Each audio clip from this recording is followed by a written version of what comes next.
Donald Trump is blackmailing Europe. He says sell Greenland or face more tariffs. Tonight we'll look at how far Washington is prepared to go and what are Europe's options. One of them is called the bazooka. It's an $8 trillion sell America plan because Europe is America's biggest investor. What happens if the EU pulls the plug? Also, this episode is a lesson for all. You cannot appease or reason with a bully. You must stand up to them. Tonight we'll bring you a 4-part playbook on handling Donald Trump. Meanwhile, in Iran, the threat of war still looms. The US military buildup in West Asia is intensifying. Will they attack? What's the new Board of Peace to rebuild Gaza? And why has India got an invite along with Russia and Pakistan? Why did MBZ, the president of the UAE, come to India for a sudden 2-hour visit? What was so urgent? Why OpenAI is opening ChatGPT to ads, how India's growth is expected to rise this year despite the tariffs, why Thailand is proposing a new matchmaking scheme where the state plays Cupid, and a shocking case of apathy and systemic failure that led to the death of a techie in India's national capital region. First up, the headlines. A high-speed train collision in Spain kills at least 39 people. More than 100 people have been injured. The accident happened late Sunday night when a train crossed tracks and crashed into an oncoming coach. The government has declared 3 days of mourning. This is Spain's deadliest train accident since 2013. Several people killed in a deadly explosion in Afghanistan. The blast took place in a hotel in central Kabul. The heavily guarded area is a commercial neighborhood which also houses embassies, offices and shopping complexes. So far, no group has claimed responsibility for this attack. External Affairs Minister S. Jaishankar urges Poland, and I'm quoting, not to help fuel terrorism in our neighborhood. The remark came during Jaishankar's talks with the Polish Deputy Prime Minister who is visiting India. They also discussed boosting economic, defense and technological ties. Poland is one of India's top trading partners in Central Europe.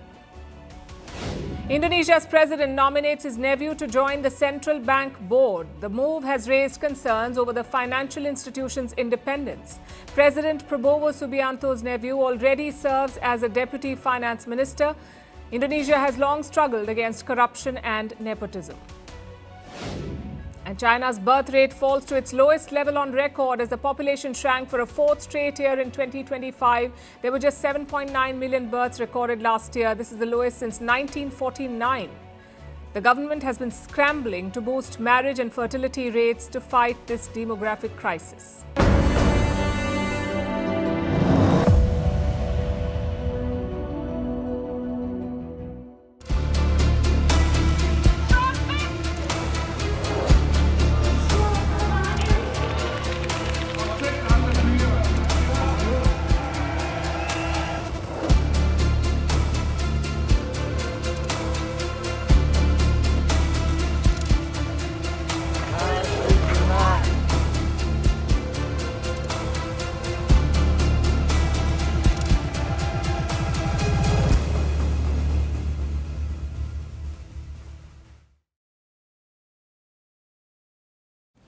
You can put a real estate tycoon in the White House, but you cannot take the real estate out of him. And in this case, it's worse because President Donald Trump is not eyeing tiny plots or apartments. He is eyeing sovereign land. He wants to take the island of Greenland. Trump says he needs Greenland for national security reasons. At first, it was seen as a joke, something for the TV shows to make fun of. But now nobody is laughing. On the contrary, they're panicking because Trump is blackmailing countries in Europe. His message to them is clear: either sell Denmark to the United States or face crippling tariffs. Look at his latest statement, I'm quoting. Starting on February 1st, 2026, Denmark, Norway, Sweden, France, Germany, the United Kingdom, the Netherlands and Finland will be charged a 10% tariff on any and all goods sent to the United States of America. On June 1st, 2026, the tariff will be increased to 25%. This tariff will be due and payable until such time as a deal is reached for the complete and total purchase of Greenland. Now, just to be clear, these countries have already signed trade deals with the United States. Yet Trump is reimposing tariffs. As expected, Europe is pushing back. They're calling Trump's move a mistake. Alliances endure because they're built on respect and partnership. not pressure. That is why I said the use of tariffs against allies is completely wrong. I wanted to tell you that the perspective of an increase in tariffs for countries that have chosen to contribute to Greenland's security, in my view, is a mistake, and I do not agree with it. This is not how allies should treat each other. And in that sense, I understand the word blackmail. Yes, absolutely. We have until February 1st to really present a united front, to make it clear that we do not find this acceptable. Not acceptable, completely wrong, and a mistake. Such polite criticism from Europe. It tells you about the dilemma in front of them. On the one hand, they need US military and strategic support. On the other hand, they cannot give up Greenland. So what will the Europeans do? Well, European leaders will hold an emergency summit on Thursday. They will also try to lobby with President Trump at Davos. He's heading there for the World Economic Forum, so they will try to talk to him. But will it make a difference? To understand that, let's answer three fundamental questions. One, why does Trump want Greenland? His latest statement tries to make a military case. Let me quote from it again. Hundreds of billions of dollars are currently being spent on security programs having to do with the Golden Dome, including for the possible protection of Canada. And this very brilliant but highly complex system can only work at its maximum potential and efficiency if Greenland is included in it. Now, to give you some context, the Golden Dome is Trump's air defense system. Think of it as a missile defense shield. On paper, it can even destroy ballistic and hypersonic missiles. But for that, Trump says he needs Greenland. Now, military experts have trashed this claim. But even otherwise, it's unacceptable. You cannot conquer or buy foreign land for your security. It violates all international norms. And chances are, this is not even the real reason. Trump recently wrote a letter to the Prime Minister of Norway. The letter has now been leaked by US media. And it reveals a very different motive. Listen to this. Considering your country decided not to give me the Nobel Peace Prize for having stopped 8 wars, I no longer feel an obligation to think purely of peace, although it will always be predominant, but can now think about what is good and proper for the United States of America. Denmark cannot protect that land from Russia or China, then why do they have a right of ownership anyway? There are no written documents. It's only that a boat landed there hundreds of years ago, but we had boats landing there also. So was it always about the Nobel snub? Is this Trump's way of getting back at Europe? And if so, it's more childish than we thought. Now to the second question. What does Greenland want? Greenland is a self-ruled territory of Denmark. Both of them, Greenland and Denmark, have opposed Trump's claims. This weekend, we saw massive protests against the United States. Some of the locals are using Trump's own slogan against him. They're chanting MAGA. Make America go away. Take a look.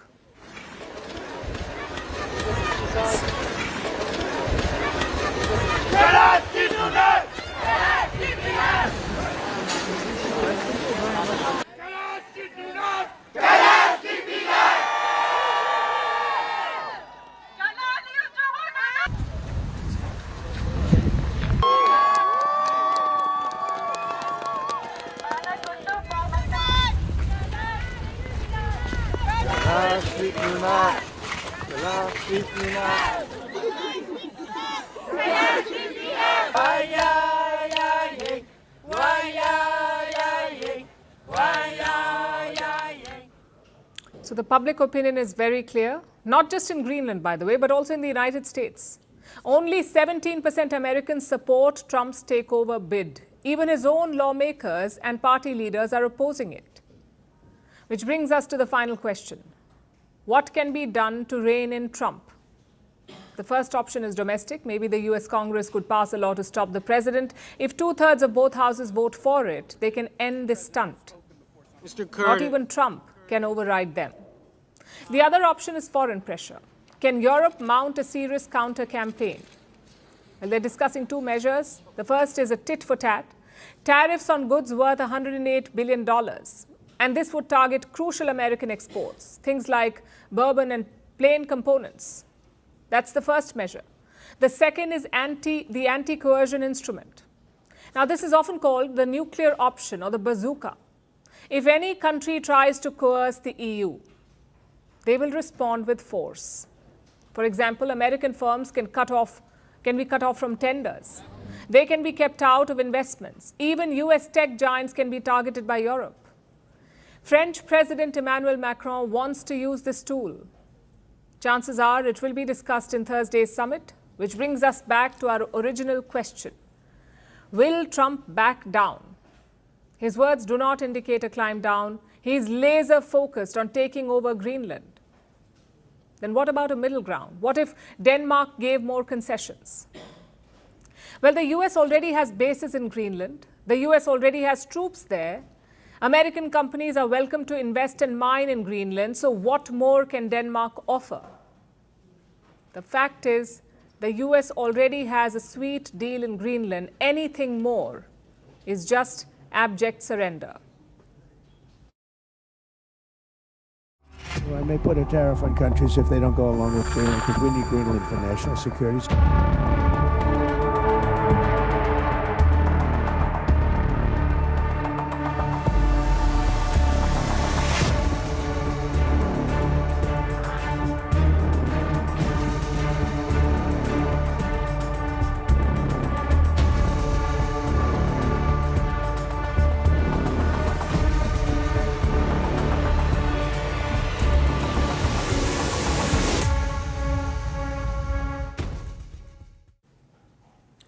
It's a tough start to the week for investors. Donald Trump is targeting 8 major European economies. This is his most aggressive tariff threat so far. And it's significant because Europe is not just any market. Europe is the world's largest trading bloc. And if this trade battle drags on, its impact will not be local. It will hit the global economy hard. So markets are already reacting. From Asia to Europe, the response has been swift. We'll start with India. Indian markets took a sharp hit today. The Sensex dropped by over 300 points. The Nifty also suffered losses. It fell by almost 1%. Plus, the Indian rupee remains under pressure. It dropped once again against the US dollar, falling for the 4th session in a row. It was trading close to 91 against the US dollar. And while some of these numbers may sound small, they reflect the larger market sentiment. Investors are feeling nervous, so they are selling, and this is pushing prices down. It's the same story in other Asian markets. Most of them fell today. Hong Kong's Hang Seng Index was down by over 1%. Japan's Nikkei fell by over 0.5%. They're all mirroring European markets, where the biggest indices are already showing stress. Like the Stoxx 600, it tracks major companies across Europe. It fell by 1% in early trade today. Similarly, Germany's DAX dropped by 1.2%, France's CAC 40 slipped by 1.4%, and the UK's FTSE 100 dipped by 0.4%. What about the United States? Well, the American markets are closed today. Today is Martin Luther King Jr. Day, so it's a holiday there. But when they open tomorrow, experts expect a fall. What does this say about the overall sentiment? It shows that investors are cautious. They're moving away from stocks and turning to safe havens like gold. Prices of the yellow metal are up again in international markets. They touched a new high this morning. 1 ounce of gold was worth almost $4,700. 1 ounce is a little over 31 grams for gold. It now costs almost $4,700. And this surge is a sign that investors are fearful. They don't know what's coming next. They don't know how long this battle will continue. Because behind today's fall lies a bigger threat. This time, the US has picked a fight not with a rival country, not with a small economy, but its biggest investor and lender. Europe is not defenseless in this fight. Europe holds leverage worth $8 trillion. That's the kind of money that European countries have poured into the US, $8 trillion. And this is mainly through purchases of stocks, bonds, and other dollar-based assets. Now, what if Europe starts pulling back this investment? What if Europe begins selling its American assets? The impact would be immediate. The US dollar would drop, interest rates in the US could shoot up, and that would have a bearing on inflation. Normally, higher interest rates are used to cool inflation. They make borrowing more expensive. But not all rate hikes work in the same way. Sometimes when there's a sell-off in stock markets, central banks are forced to respond quickly. They raise interest rates sharply, and this sudden spike can fuel inflation. Long story short, if Europe dumps its investments in the US, American markets will panic. It will create instability and push prices up. In fact, economists have a term for it. They're calling it the Sell America option. And some investors have already exercised it, by the way. Last year, pension funds in Denmark liquidated some of their American assets. They reduced their exposure to the US dollar and sent their money back home. It was done on a small scale, so it did not really affect the markets. But the current situation is quite serious. And large-scale selling will hit the US hard. You see, for decades, Europeans have viewed the US markets as a safe haven, a stable place to park extra capital and make long-term bets. That's because Europe's relationship with the US was secure, their economies were tightly linked, and political risk was low. Trump threatens to upend all of it. His tariff threats are shaking trust, which is why even the nuclear option is now on the table, like pulling a large chunk of the $8 trillion investment, if not the entire investment. The question is, will Europe exercise this choice? It won't be an easy call. And if Brussels pulls the trigger, the fallout will not be limited to Brussels and Washington. It will ripple across the global economy and all major markets.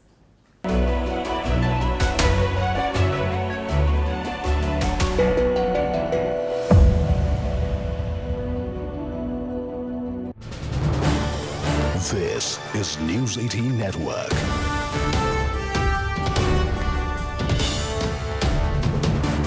India's largest news network.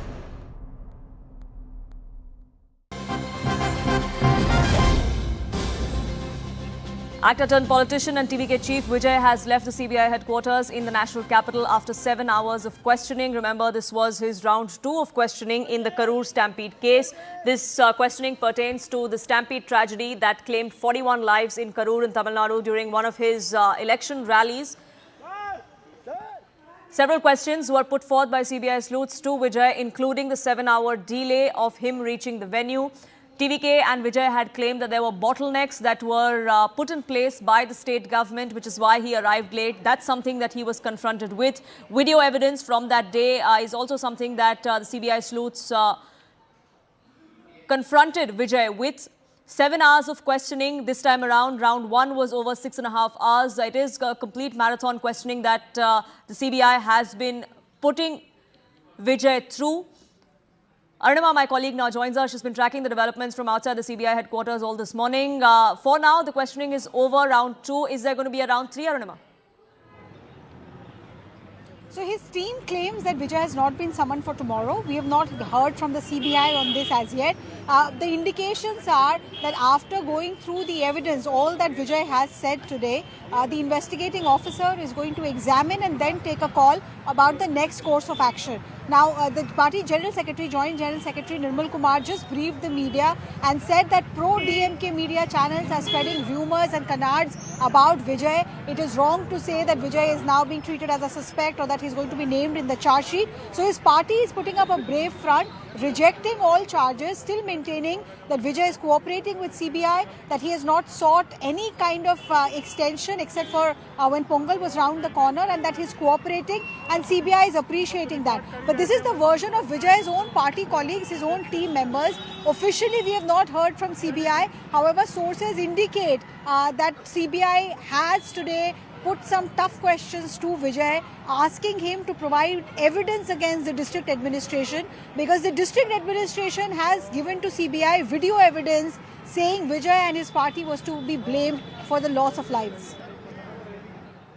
Now, we've heard the politics that's happened on the sidelines, but as far as TVK's defense goes, they've put the blame squarely on the local administration and the police for whatever transpired. These bottlenecks is something that Vijay had also spoken of. That's something that he was confronted with during his questioning today?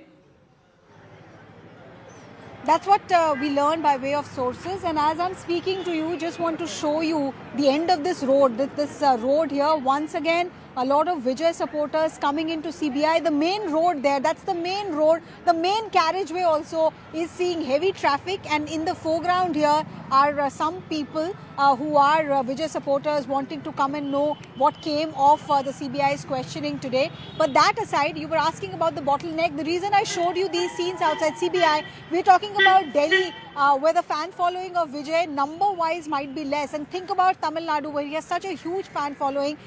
The allegation from the local administration in Tamil Nadu is that he should have kept in mind that moving from Trichy to Karur, he would face fans who would want to have a glimpse of him.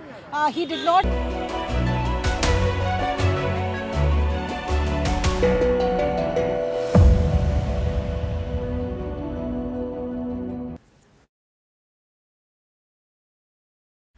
The Greenland row has also revived an old question.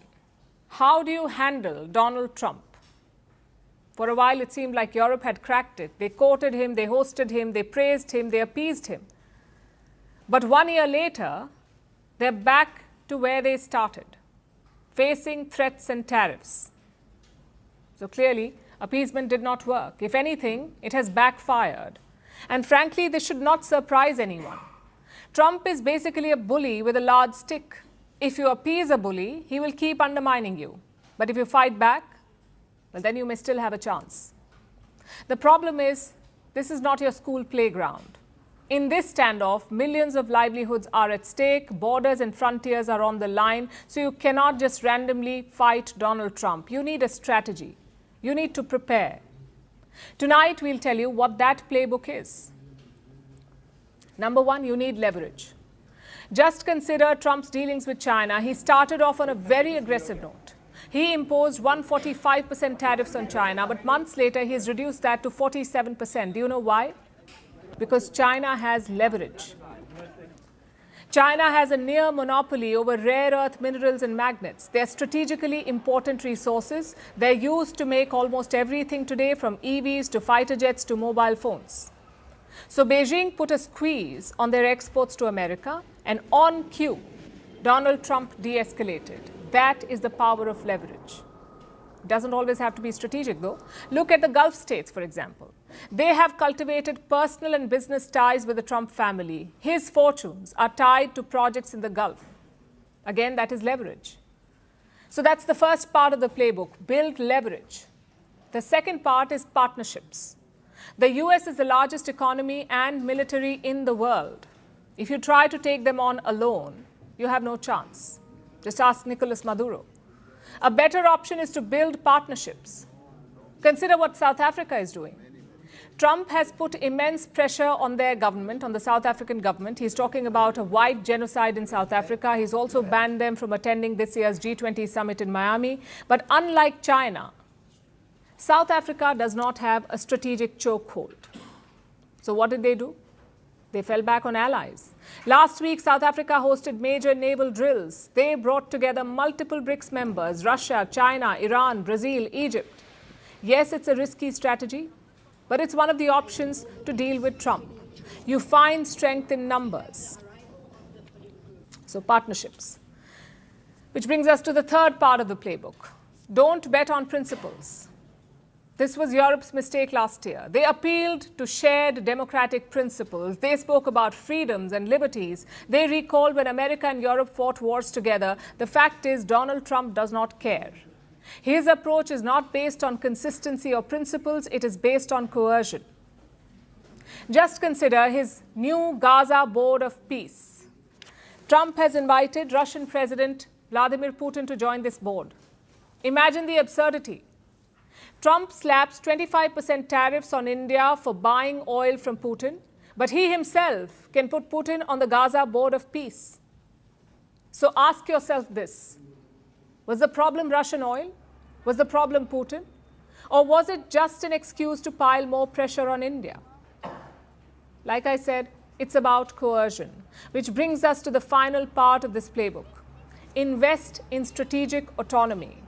Bullies always pick on weaker targets. They never take on targets their own size. So if you're weak and vulnerable, you will be targeted. If you're powerful and independent, you will be spared. That is the reality of our world, unfortunately. Why are Denmark and Greenland vulnerable today? Because they are dependent on the US. Denmark consistently ranks as the second happiest country in the world. Unfortunately, happiness won't shoot down tomahawks. You need hard military power as well. Same with Iran. The US swooped in and abducted Venezuela's sitting president. Why haven't they done that in Iran yet? Because Iran has military strength. If you embrace these four tactics, you can stand up to Trump. Of course, there's a fifth option. You can do a Pakistan, nominate Trump for the Nobel, flatter him with praises, sign deals with his family firm, and still end up on a blacklist for immigrant visas. So Pakistan's lesson is the same as Europe's. You cannot flatter a bully. A bully understands just one language, and that is the language of strength.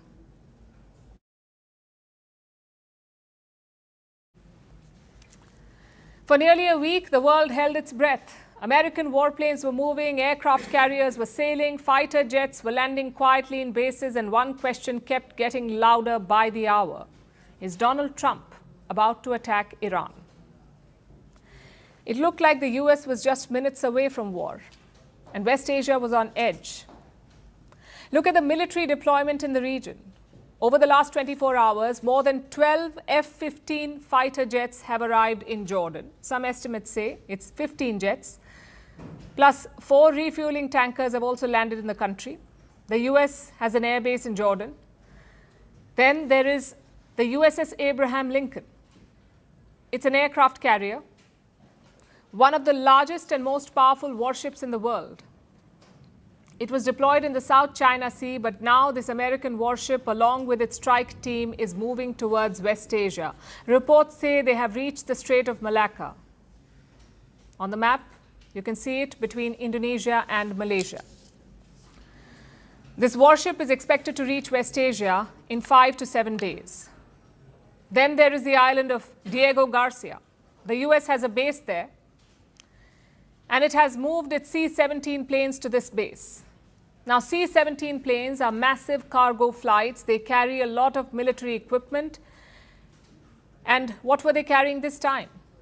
Reports say they had Patriot missile system batteries. The Patriot is a surface-to-air missile system. It protects American bases in the region. So that's a lot of firepower being amassed around Iran. Beyond that, there are about 30,000 US troops in the region. They're spread across West Asia. And there are other American military sites, including bases in Jordan, Saudi Arabia, Egypt, Oman, Kuwait, Iraq, the UAE. Basically, the Americans have troops and bases all over West Asia.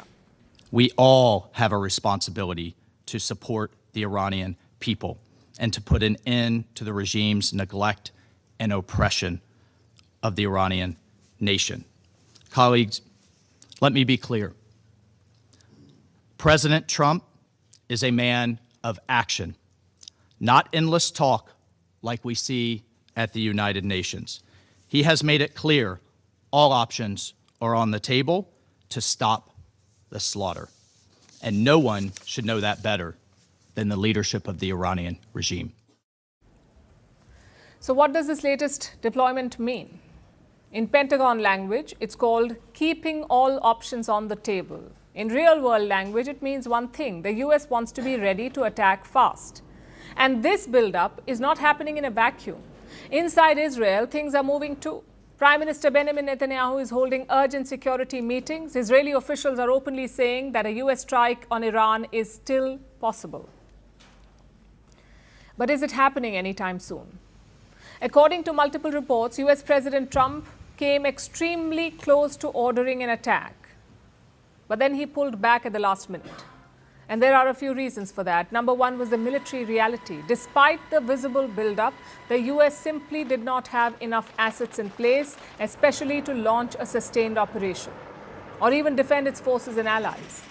You see, in recent months, a lot of American military power had been shifted to other parts of the world, to East Asia, to the Caribbean, to other hotspots. So if Trump strikes now, holding the line afterwards would be tough.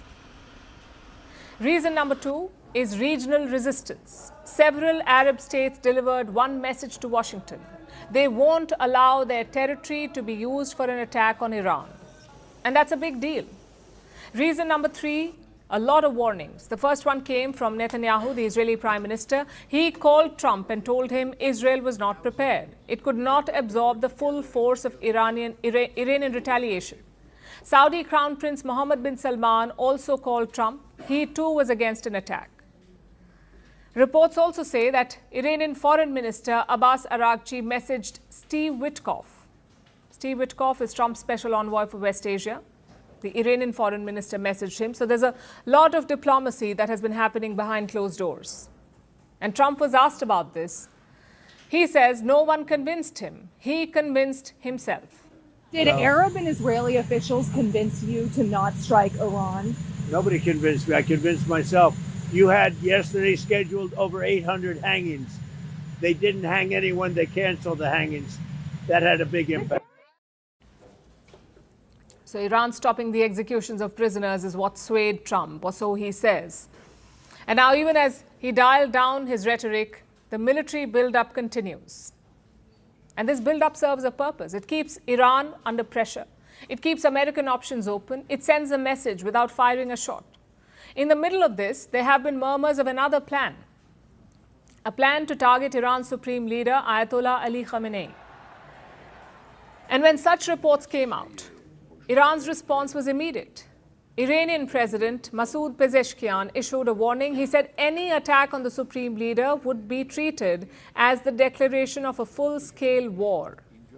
So attacking Khamenei meant war with Iran, which brings us to the question that we started with. Will the US attack Iran? The US military buildup is real. The strike option is very much on the table. Trump has paused the threat of force. He has not abandoned it yet. So West Asia is sitting in a tense, uneasy calm. No bombs have fallen, but the fuse has not been cut either.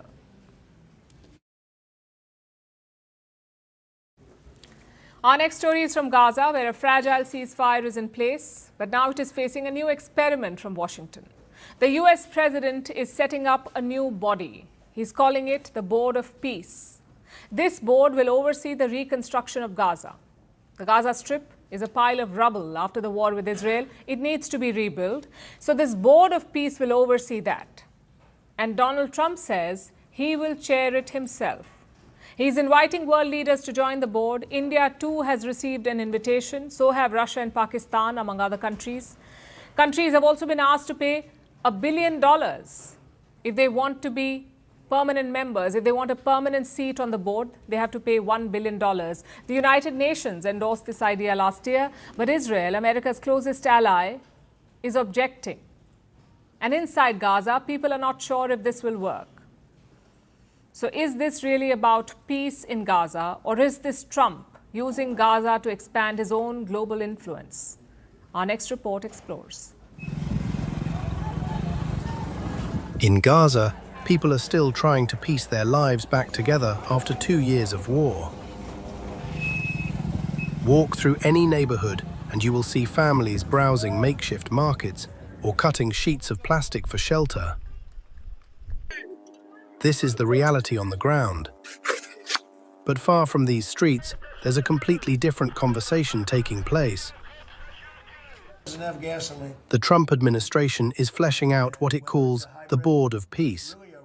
It is a new international body, authorized by the UN and meant to shape Gaza's transition after the ceasefire. Just yesterday, the United Nations Security Council formally adopted my peace plan and officially endorsed the Board of Peace. This is a board like no other. The White House says it will focus on rebuilding institutions, restoring services, mobilizing funding, and driving reconstruction. There's also a security component, an international stabilization force meant to create space for aid and rebuilding. So how does this actually work? Think of it in 3 layers. Trump chairs the Board of Peace at the top. Beneath that, a Palestinian technocratic committee would handle the day-to-day running of Gaza. And then there's the Gaza Executive Board, focused on governance and getting services back up. This brings us to the next question. Who's actually at the table? The Board of Peace includes some major names. US Secretary of State Marco Rubio, Trump envoy Steve Witkoff, and the president's son-in-law, Jared Kushner. Former British Prime Minister Tony Blair is also on the list. But the guest list is growing. Multiple governments say they have been asked to join the board. Those invited include India's Prime Minister, Narendra Modi, Russian President Vladimir Putin, and leaders from Canada, Turkey, Italy, Pakistan, and Egypt, among others. Some are still weighing the proposal. Others are already signalling they're in. We've indicated our willingness to play our part, and we will. I think that Italy can play a leading role in building the peace plan, and so we are ready to do our part. But here's where it gets messy. The Trump administration has said permanent membership to the board might come with a $1 billion price tag. The money is being described as funding for rebuilding Gaza. Israel, though, isn't having it. Officials say they were not consulted on the Gaza executive board and that it goes against Israeli policy. And in Gaza, people see this very differently. As for the peace board under the administration of Trump, it depends on the Jews, who are the occupying enemy, for it to succeed or fail. It will be an introduction to a long-term hegemony that would cancel the unity of the Palestinian people. So here's what we're looking at: a new international framework centered on Gaza's future. But it's unmistakably a Trump project. He chairs it, promotes it, and positions it as proof he can reshape global conflicts. This raises the question, is this genuinely about helping Gaza recover? Or is it also about constructing a new power structure?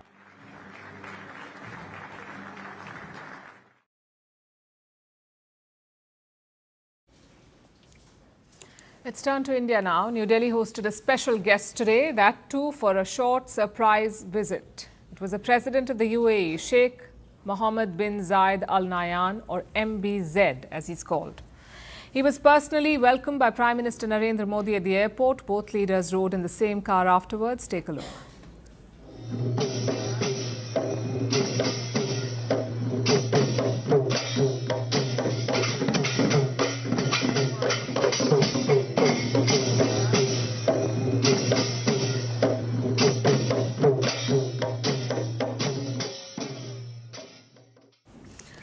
MBZ held talks at Prime Minister Modi's residence. He also received gifts from the Indian Prime Minister. Prime Minister Modi gifted him a wooden swing or a jhula and a pashmina shawl.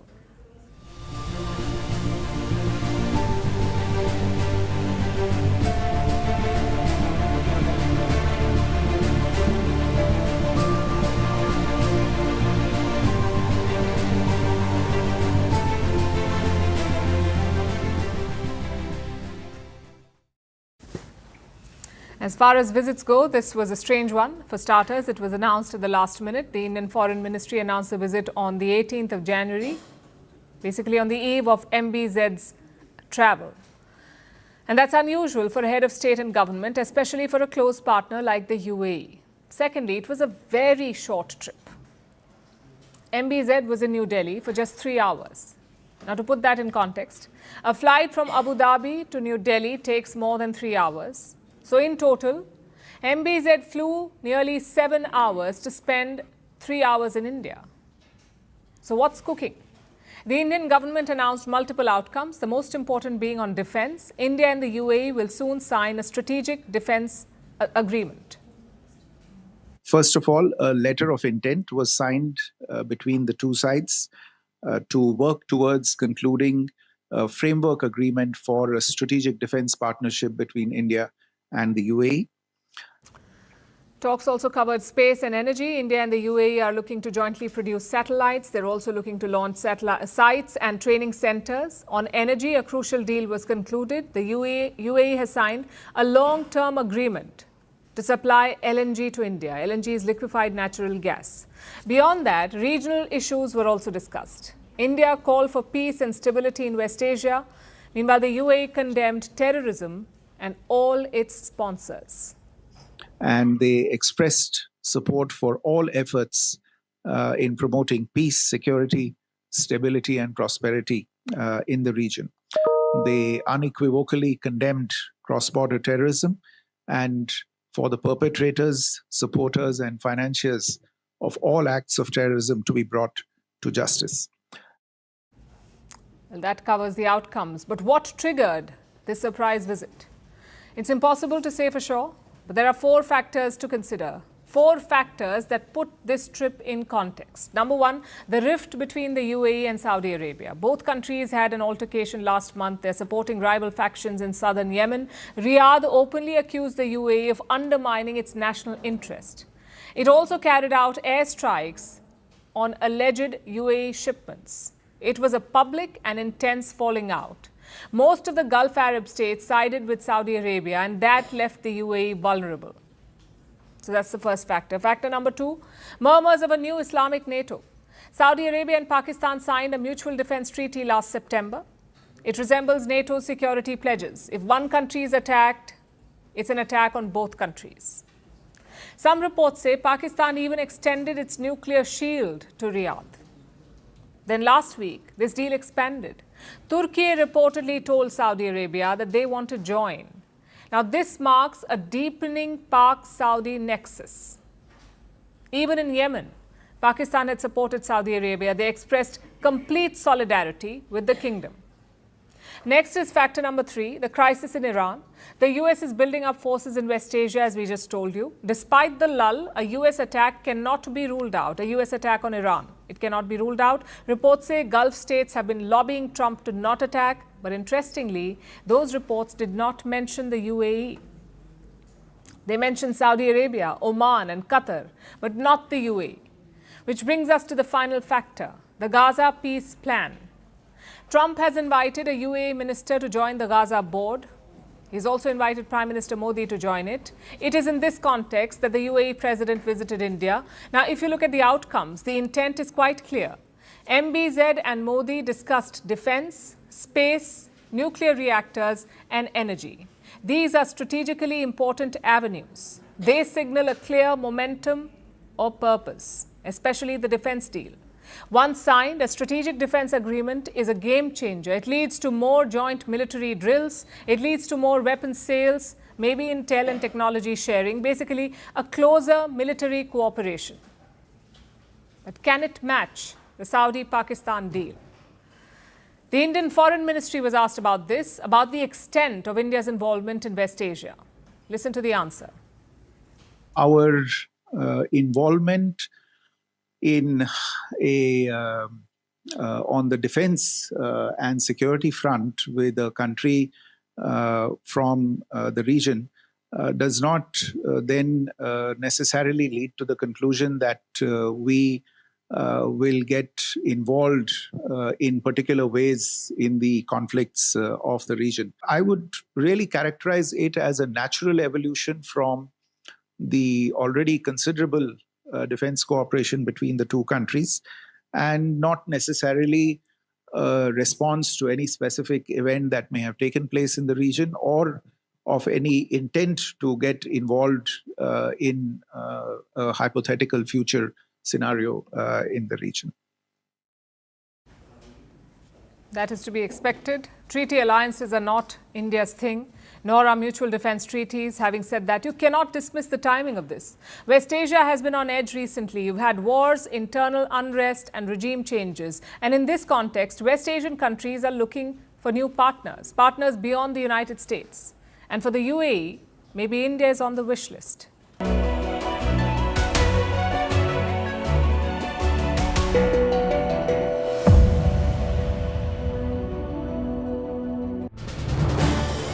This is News 18 Network.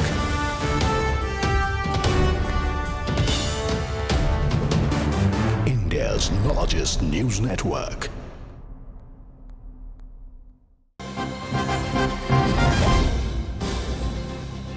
Actor-turned-politician and TVK chief Vijay has left the CBI headquarters in the national capital after 7 hours of questioning. Remember, this was his round 2 of questioning in the Karur stampede case. This questioning pertains to the stampede tragedy that claimed 41 lives in Karur in Tamil Nadu during one of his election rallies. Several questions were put forth by CBI sleuths to Vijay, including the 7-hour delay of him reaching the venue. TVK and Vijay had claimed that there were bottlenecks that were put in place by the state government, which is why he arrived late. That's something that he was confronted with. Video evidence from that day is also something that the CBI sleuths confronted Vijay with. 7 hours of questioning this time around. Round 1 was over 6.5 hours. It is a complete marathon questioning that the CBI has been putting Vijay through. Arunima, my colleague, now joins us. She's been tracking the developments from outside the CBI headquarters all this morning. For now, the questioning is over. Round 2. Is there going to be a round 3, Arunima? So his team claims that Vijay has not been summoned for tomorrow. We have not heard from the CBI on this as yet.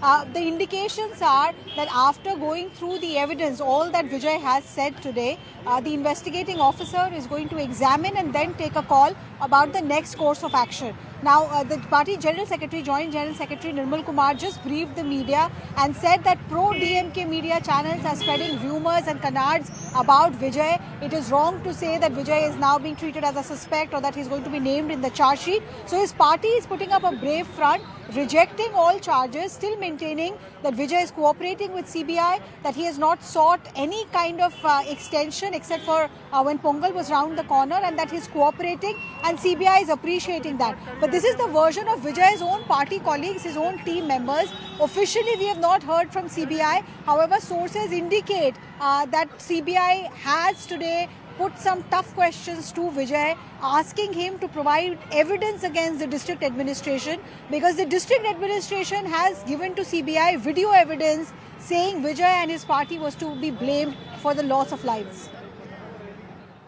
Now, we've heard the politics that's happened on the sidelines, but as far as TVK's defense goes, they've put the blame squarely on the local administration and the police for whatever transpired. These bottlenecks is something that Vijay had also spoken of. That's something that he was confronted with during his questioning today? That's what we learned by way of sources, and as I'm speaking to you, just want to show you the end of this road. This road here, once again, a lot of Vijay supporters coming into CBI. The main road there, that's the main road. The main carriageway also is seeing heavy traffic, and in the foreground here are some people who are Vijay supporters wanting to come and know what came of the CBI's questioning today. But that aside, you were asking about the bottleneck. The reason I showed you these scenes outside CBI, we're talking about Delhi, where the fan following of Vijay number-wise might be less. And think about Tamil Nadu, where he has such a huge fan following. The allegation from the local administration in Tamil Nadu is that he should have kept in mind that moving from Trichy...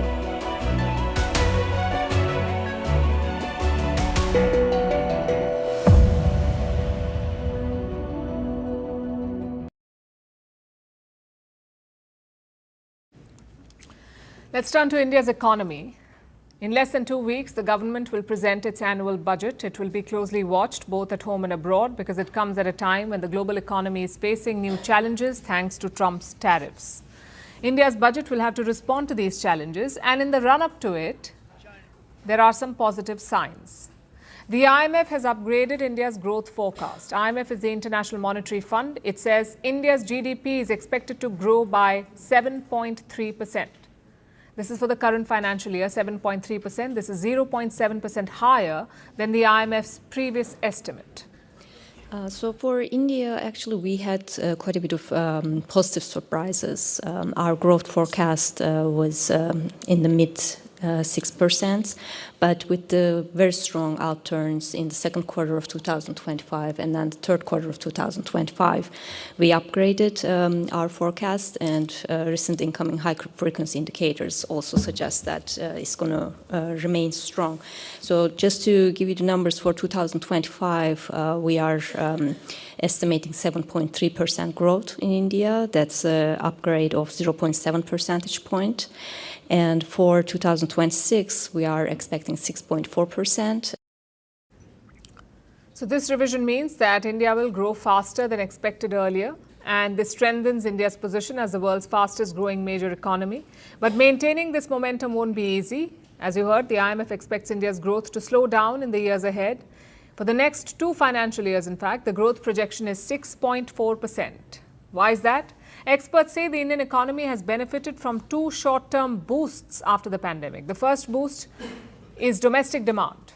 After the lockdowns lifted, spending in India surged. Since 2021, household consumption has grown by over 7% on average. And that surge helped fuel recovery. The second boost came from external factors like falling oil prices. In 2025, global crude prices dropped by nearly 20%. This was the biggest fall in prices since the pandemic. It reduced India's import bill and brought inflation down. But both of these factors may soon fade. The spike in demand is stabilizing and oil prices are unpredictable. So what should India do? India needs a long-term plan to keep growing at more than 7%. And for this, India Inc. has submitted a wish list. They're asking for targeted reforms, and across sectors, one demand stands out: sustained capital expenditure. In simpler words, it means spending on roads, highways, and power lines. The CII, the Confederation of Indian Industry, is leading this push. It has urged the government to boost investment in infrastructure, digital public systems, and future technologies like artificial intelligence, robotics, clean energy, and biotech. And there is another key demand: lower taxes on manufacturing inputs, especially in the tech sector. Tech manufacturers want a cut in custom duties. Currently, they pay a 10% duty. This is on critical electronic imports, electronic parts like camera modules, display units, and connectors. The manufacturers want this duty reduced from 10 to 5%. And what difference would that make? Well, if import taxes are lowered, the production cost will go down. It can make Indian products more competitive in the global market. So broadly, the industry wants more investment and greater incentives to maintain growth. And this is in line with global trends. More investment, especially in high growth areas like tech, is helping economies absorb the shock of tariffs. And the IMF report, in fact, says as much. It says global growth will remain steady at 3.3%. Global activity continues to show notable resilience despite significant trade disruptions and heightened uncertainty. According to our latest projections, global growth will hold steady at 3.3% this year, an upward revision of 0.2 percentage points compared to our October estimates. And this resilience is thanks to rising investment in high tech. The report points to a surge in IT spending across the US. It says the world is benefiting from the surge. It is lifting other regions like Asia. So will India go down the same path? The fact is, it's not so simple. India will need to strike a balance between shielding itself from global shocks and maintaining a strong growth momentum. And so far, India has managed to walk a fine line. The challenge is to stay the course.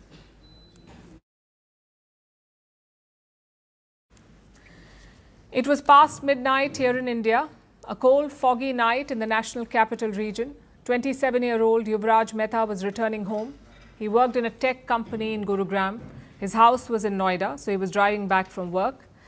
At around 12:30 a.m., near his home in Sector 150, he went off the road. It was foggy, there was a drain on the side, and it had a broken boundary wall. So his car plunged into this 70-foot deep drain, 70 foot deep. And here's the part that would haunt you. Yuvraj Mehta did not die instantly. He survived the fall. He escaped the sinking car. He climbed onto its roof. And for nearly 2 hours, he waited to be rescued. He called his father. He shared his location. He switched on his phone's torchlight, waving it through the thick fog. At some point, the police reached the spot. Fire brigade teams arrived, crowds gathered, help came, but the action was missing.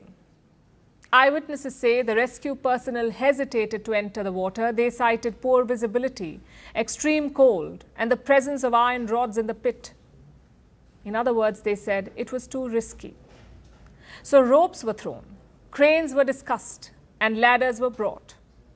At around 1:45 a.m., a delivery worker jumped into the pit. He tied a rope around his waist and he entered the freezing water himself, but by then it was too late. Yuvraj's voice had faded. The phone light had disappeared. His last words to his father were, "I don't want to die." His body was recovered hours later. On the post-mortem report, the official cause of death is this: asphyxia due to ante-mortem drowning followed by cardiac arrest. In simpler words, water in the lungs followed by cardiac arrest. Here's what the report does not mention: apathy. Apathy for human life, apathy in slow motion. The police insist that every effort was made. They cite fog, zero visibility and difficult conditions. But Yuvraj's father, friends and eyewitnesses tell a very different story. They say there was a need for expert divers, those who could have entered the water earlier, or even basic safety measures, because this pit was not new. Residents say they had flagged it earlier. There had been accidents before, but no barricades were installed. All warnings were ignored. The authorities on the spot did not know what to do. They were out of their depth. 2 घंटा संघर्ष किया जान बचाने के लिए खुद से. थोड़ा सा सपोर्ट मिलता तो वो बच सकता था. उपकरण की कमी और जो वहाँ पर कर्मचारी अधिकारी थे वो सक्षम नहीं थे तैर कर उसको बचाने का. मतलब तैराकी नहीं था उनके पास या गोताखोर नहीं था. बोट का भी अभाव था, बोट भी नहीं था. अथॉरिटी की ही लापरवाही है कि उन लोगों ने पाला तो कि एक तो प्रिवेंटिव उपाय नहीं किया, जिससे कि कोई गाड़ी फर्दर वहाँ नाले में मूव नहीं कर सके. मांग तो यही करेंगे कि उचित कार्रवाई हो और फर्दर कुछ न घटना घटे, उसका पूरा वहाँ पर इंतजाम हो. After the death, the system moved swiftly. An FIR was registered against the builder. A junior engineer was terminated. Show cause notices were issued. The Noida Authority CEO was sacked and a special investigation team was formed. They will now probe this incident. But where was this urgency before? What is the purpose of emergency services if 2 hours is not enough time? Who are we depending on when the systems fail us? When police say they cannot swim, when rescuers say it is too cold, when authorities say visibility is poor, who do you depend on? A delivery worker, a passerby, or luck? Is survival now a matter of being seen by the right human, not the right institution? Because 90 minutes is a lot of time, enough time to save a life if life is treated as worth saving. But in this case, it seems life was treated as a liability, which is why this must be a wake-up call. Because tomorrow it could be any of us, driving home, trusting the road, trusting the system. The real tragedy is not just that Yuvraj died. It is that he was alive long enough to be saved and was not saved. So this is not an accident. This is a failure. The question is, what will it take for a life in India to matter before it is lost? Until the answer changes, this case will not be an exception.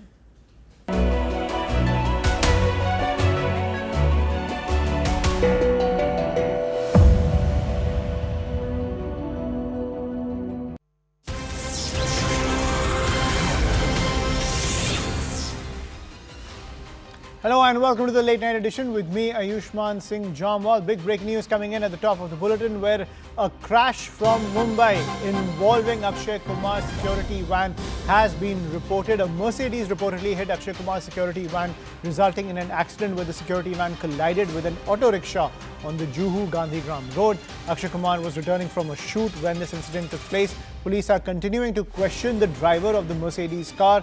The auto driver was injured in the collision with the security van. He was admitted to a nearby hospital for treatment. In fact, Akshay Kumar helped get the driver admitted to the hospital. That is the big piece of news that's coming in, where, as you can see, this crash, which was caused by a Mercedes which rammed into Akshay Kumar's security vehicle, it led to the collision with an auto rickshaw as well, and the auto driver was injured. But Akshay Kumar, taking stock of the situation on the ground, he helped the auto driver get admission into a hospital where he is receiving medical treatment. Those are the scenes of that collision on your screen right now. You can see that the auto rickshaw was completely completely mangled in this crash. I'm joined by my colleague Preeti Sompara on the broadcast to get more details. Preeti, over to you. A need of the hour coming in from Akshay Kumar, who took stock of the situation on the ground and helped the auto driver get medical treatment.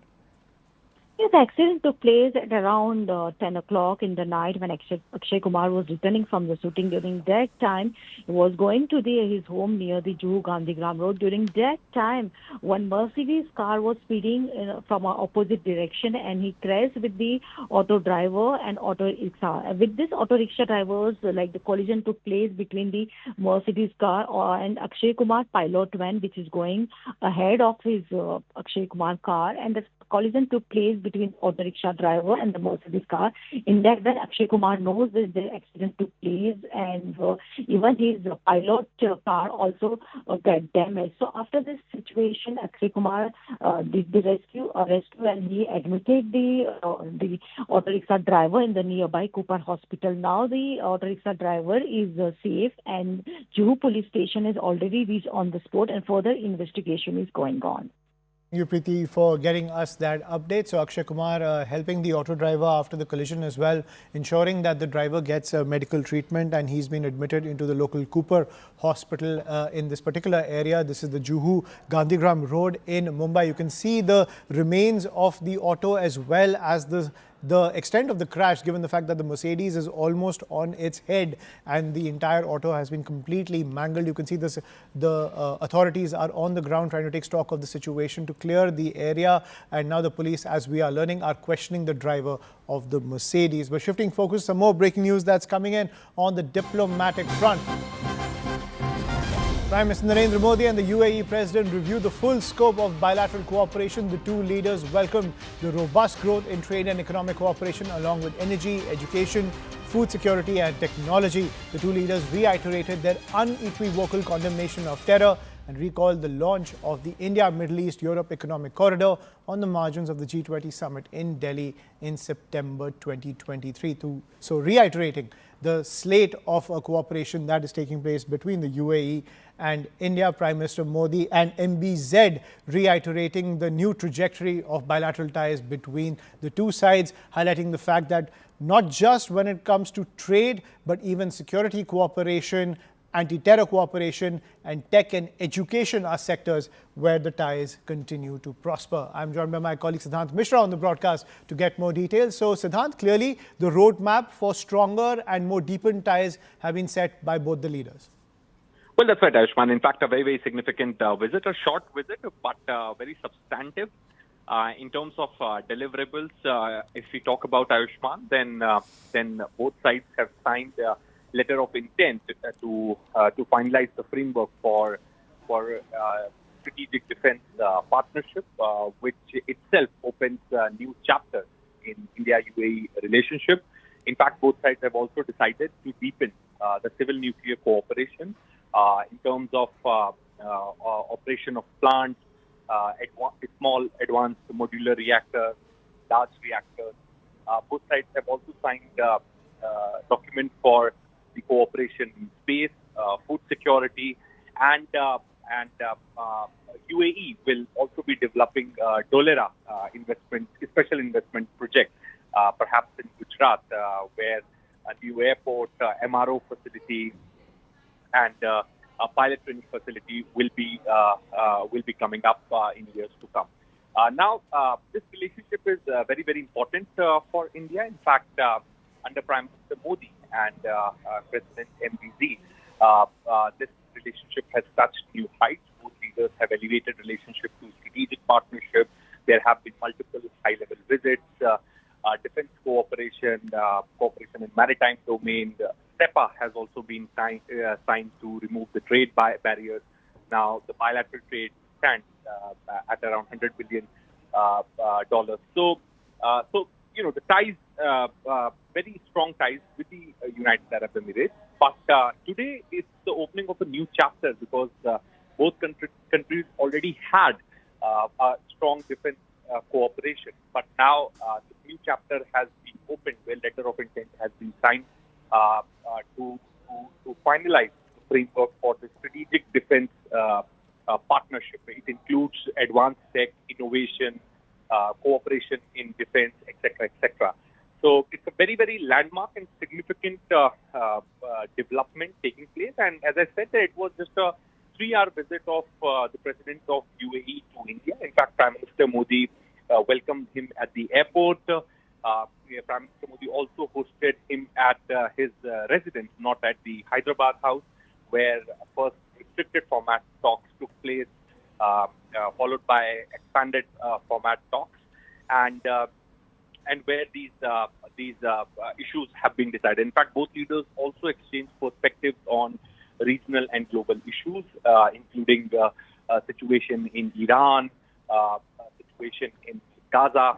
In fact, India has also been invited to join the Gaza peace board, and ongoing situation in Yemen. Right. So perhaps there are a lot of meanings to this visit, this very surprise visit for many of UAE President to India. In fact, this defense cooperation will definitely, make a lot of people worry in the region. Right. Thank you, Siddhant, for getting us an update on that. So Prime Minister Modi and the President of the UAE setting that new trajectory when it comes to bilateral ties in multiple sectors. We're shifting focus back home to a piece of breaking news coming in from Telangana. In a key development in Telangana's phone tapping case, the Special Investigation Team has issued notices to senior BRS leader and former Minister Harish Rao. He has been directed to appear for questioning on Tuesday, but BRS Working President K.T. Rama Rao has alleged that political vendetta has become the Congress government's sole agenda.